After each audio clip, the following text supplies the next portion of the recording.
with Bambiz, and welcome back to our channel.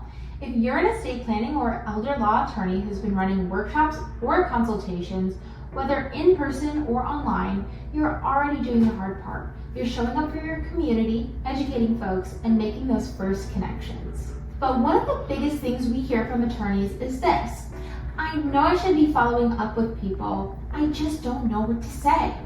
Sound familiar? The truth is, what you send after the event is just as important as the event itself.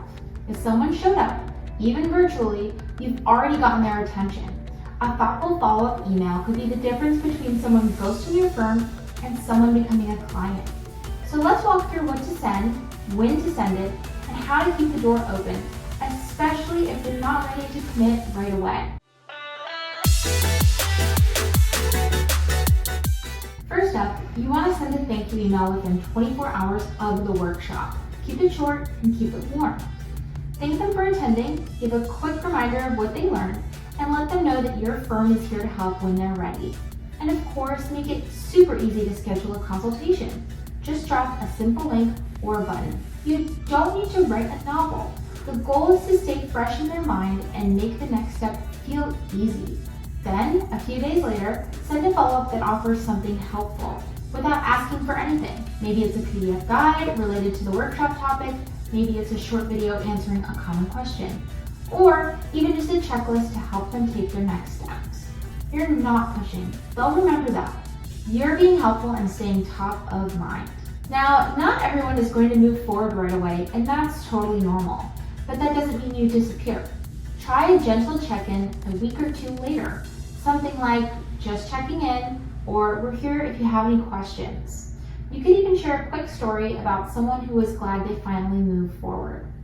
Little touches like that remind them why they came to your event in the first place without any pressure. Now, I know what you might be thinking. This sounds like a lot of emails. And you're right. That's why automation is worth considering. Even if you're not ready to set it up today, look into using your CRM to schedule follow-ups. It could be as simple as 3 to 5 email sequence, a thank you, a helpful resource, a reminder, and a final nudge. Tools like our Bambiz portal make that kind of organization easier. But whatever you're using, the key is to stay consistent. Oh, and a quick bonus tip. If someone came in for a consultation but didn't sign, don't let that be the end of the road. Send them a quick thank you that mentions something specific from your conversation.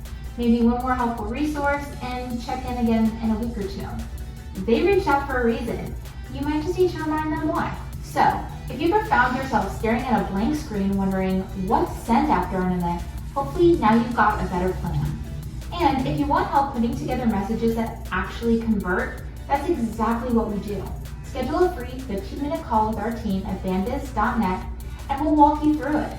If you found this video helpful, go ahead and like, share, and subscribe so you don't miss out on any of our new videos. Have a question? Drop a comment below and someone from our team will reach out. We're here to help you grow your firm one family at a time.